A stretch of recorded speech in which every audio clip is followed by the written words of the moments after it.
This is macOS Ken. Notes from the financial front, playing whack-a-mole with an OS beta, and Ted Lasso is back in production.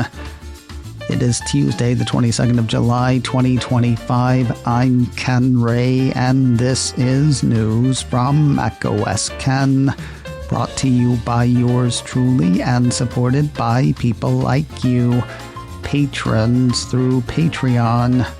Find out more and add your support at patreon.com/macOSCan. Morgan Stanley analyst Eric Woodring has a very positive rating on Apple shares and a price target that's $20-something higher than Apple's current price. But he could be even more excited if Apple would address a few issues. Apple 3.0 posted part of a note from Woodring on Monday. Key overhangs that were apparently hanging over Apple in the analyst estimation include concerns around services growth, which should be addressed during next week's earnings call, the implementation of Section 232 tariffs. Those are tariffs that can apparently target a particular company or product based on national security justifications, according to a piece from CNN. Woodring wonders whether those are happening, and if they are, when. Then there's the upcoming DOJ v. Google remedy ruling. Expected by next month, that could see Apple lose the annual payments it gets from Google for Google's default search engine placement on iPhone. The one about which Woodring is least worried is the services thing.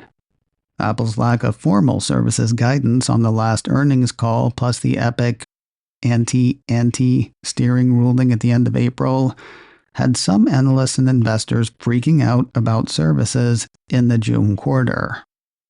Doesn't seem to have been a thing, according to the Morgan Stanley analyst. As for the rest, overhangs are hanging over. Big picture, he says, he and his are still up on Apple and believe that better monetization of Apple's 1.4 billion plus user base remains the key to driving out performance, though the most important catalysts impacting monetization, such as the launch of an updated Siri, new AI partnerships, key product launches, a sustainable turnaround in China, and or accelerating revenue growth, are more heavily weighted to fiscal year 2026. That said, getting shut of the aforementioned overhangs would make Team Woodring feel more confident that Apple can sustainably break out of the $195 to $215 trading range. Still a believer, though. He's got an overweight rating on Apple shares and a price target of $235. Melius research analyst Ben Reitzes has an amazingly stupid idea. Apple should solve its perceived AI problems by doing a deal with the Heil site, formerly known as Twitter. Barron's highlighted part of a note Reitzes wrote, wherein he said, Apple could provide XAI with the users it needs to top ChatGPT developer OpenAI in return for giving Apple all the benefits of owning a large language model without the capital expenditure. Hey, remind me, that's the large language model that goes on racist jags from time to time, isn't it?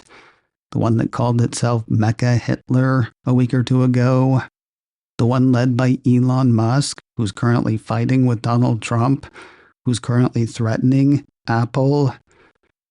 Your amazing idea for turning around Apple's perceived AI issues as Apple getting in bed with one of the most divisive and mercurial people on the planet, who's currently locked in combat with one of the other most divisive and mercurial people on the planet?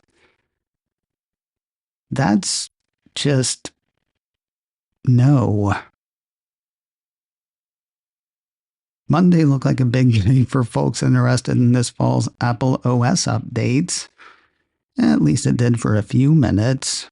According to a piece from Apple Insider, the Cupertino company mistakenly sent out the macOS 26 Tahoe public beta before quickly pulling it down.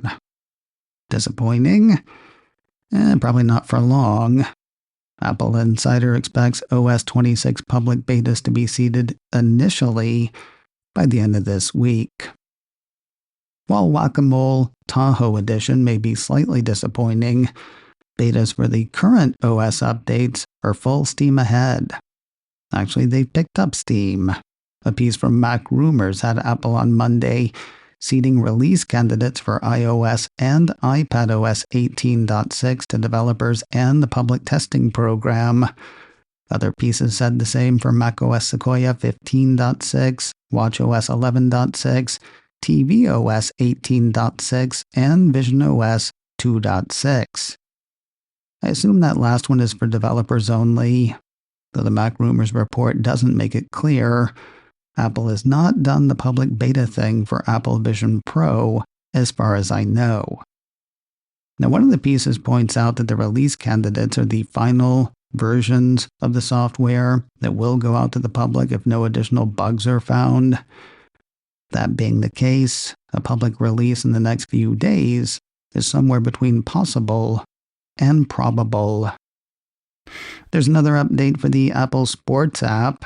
Apple Insider notes a couple of marquee changes in Apple Sports version 3.1, standings for the FA Community Shield in the UK, and the arrival of the app in Mexico. I know you know what Mexico is, but you may not know what the FA Community Shield is. Surprise! It's a soccer event. A post in Wikipedia says the Football Association Community Shield is an annual match in English football contested at Wembley Stadium between the champions of the previous Premier League season and the holders of the FA Cup. The Apple Sports app is free. Version 3.1 is in the App Store now. Apple Bristol has an end date. We had heard earlier this year that the UK location was closing due to redevelopment plans at Cabot Circus Shopping Centre, where Apple Bristol currently stands. Looks like time's up in about 2.5 weeks. A piece from Mac Rumors says the store's page has been updated in the past few days. It now includes the message, "Thank you, Bristol. Apple Bristol is closing on the 9th of August at 5 p.m. We're still here for you. Please visit apple.com/UK/retail to find your nearest store." Or you can check Mac Rumors. The site says the two nearest locations are Apple Cribs Causeway on the outskirts of Bristol and Apple Southgate in Bath, which I like to call Bath. While a physical store closes in one city, Apple's online store opens for a whole other country. Apple Insider says the Cupertino company has finally flipped the switch on its virtual store in Saudi Arabia. Starting today, the site said yesterday, those in Saudi Arabia can now purchase Apple devices directly from Apple. Before this week, buyers there had to rely on Apple-authorized resellers, who you've got to figure are feeling pretty great this week. Apple TV Plus is a place where even squares can feel comfortable, especially on the kids' stop-motion series Shape Island. The Cupertino streamer issued a press release teasing the second season of that one. Apple says the show takes place on a charming island and invites viewers to join Sirius Square, Intrepid Circle, and Tricky Triangle as they dig up some fun, search for answers, and build on their friendship, all while learning how to navigate each other's differences. Season 1 is available to stream now on Apple TV+. The second season of Shape Island will hit the stream on Friday, the 29th of August. And finally today, you are not going to believe this, but cameras are rolling on Ted Lasso Season 4. Not only does Deadline say so, but so does Apple. Tim Cook hit the Heil site with a still of series regulars Jeremy Swift, Juno Temple, Hannah Waddingham, and Jason Sudeikis. Additionally, the Cupertino streamer posted the shortest of short Season 4 teases on YouTube. In Season 4, Ted returns to Richmond according to Deadline, taking on his biggest challenge yet, coaching a second division women's football team. Throughout the course of the season, Ted and the team learn to leap before they look, taking chances they never thought they would. Going back to Richmond, Not there yet. According to Deadline, principal photography on Season 4 begins in Kansas City, Sudeikis' hometown, before the show heads back to London. That ties the new season to the end of Season 3, which saw Ted move back to Kansas. Other cast members confirmed to return include Brett Goldstein and Brendan Hunt. No word on when they'll stop shooting it, so we can start seeing it.